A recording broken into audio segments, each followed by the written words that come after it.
Us. So guys, I get a lot of people ask me what type of bricks should I start on?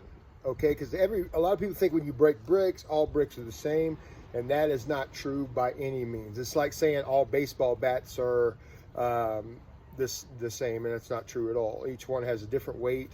If each brick, for instance, has a different job than the other brick. For instance, I take this brick right here. It's a lower profile brick. If you look at than this brick, and if you look at the thickness of the two, we can see that on there. Big thickness difference. So if you're a beginner, you don't want to start off with this brick because you're really going to hurt yourself. You want to start off with a thinner brick, breaking, and also you want to start off with what we call a light brick. A lot of times you'll look at the concrete, depending what it's made of, the mud it's made of, different things, and how easy is it for me to take this brick and hit it on something and just simply break it, right? That's a good way to test your brick, is to kind of just, not hard, but just kind of smack it on something a little bit, just see if it breaks. And that's kind of a way to look at it. Take a brick and you hit it real hard and it doesn't break, that's a solid brick. So that's something you want to look at. A lot of people break bricks, and understanding when you're brand new at breaking, you want to be really careful. I definitely would say you want to learn conditioning of your hands, how to condition your hands, hitting sand, hitting beans, hitting a punching bag without gloves.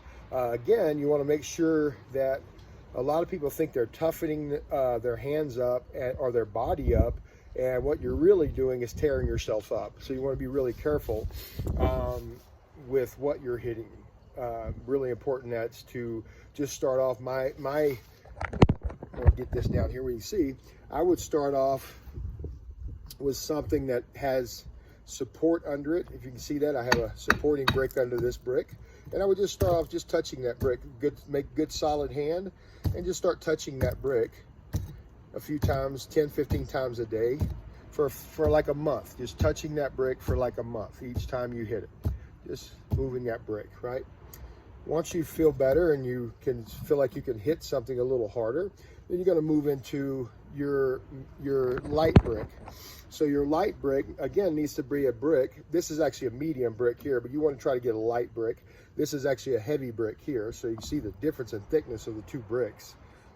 This is definitely a heavy brick on the top, medium brick on the bottom. When you start to strike your brick, you want to make sure that you're looking at the right width of the brick. Where do my supports go? A lot of times when you make your supports, there should be absolutely nothing under your brick.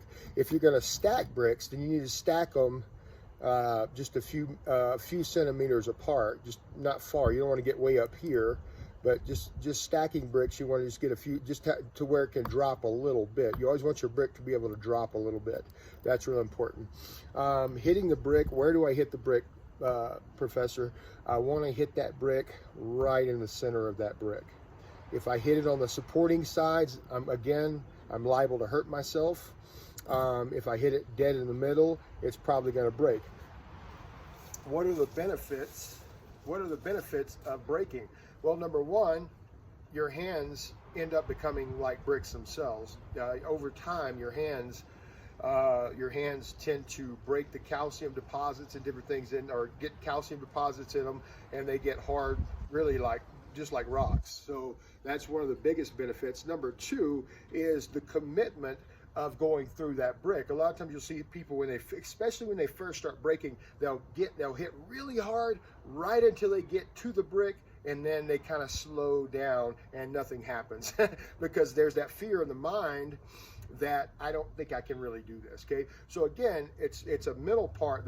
One of the biggest parts of breaking is the mental part of, can I do it or not? So it's real important as we look again.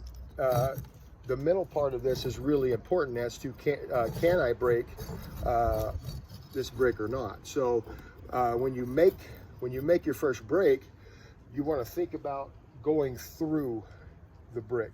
Think about hitting and going through the brick. Okay, is it going to hurt? It may at first. There are times I still hit, and I still hit bricks, and I can feel it. So depending. So as I hit, notice it didn't break at all. Okay, you're gonna go, ow, that really did not feel good. Okay, so that's how hard these bricks really are. So when you smack a brick, notice I only hit it with so much force, and it's not gonna break. So when you make a committed hit on this brick, you have to hit and go through it. Okay, so when you make that hit, well, I just broke the edge off of that one. Let's try it again. So when you hit that, when you hit that brick, you want to make sure mentally and physically that you're prepared to move through that brick. I hope this helps somebody out. Let me hear your comments, and always love to hear from good breakers and those that are interested in breaking. So guys, real important also, the biggest part of this is, again, mental and physical conditioning of your hands, or whatever you're hitting with. You don't want to just haul off and go, oh, I saw Bankens break bricks and bricks, and I want to do it too. You don't want to go out and try that, because you're going to hurt yourself. It's very important that you understand that conditioning is a huge part of this. Got my trusty Kempo 5.0 shirt on. I want to give a shout out to Dakota Potter. Jeff Speakman's Kempo 5.0 in Santa Fe. Love the shirt, guys. Thank you.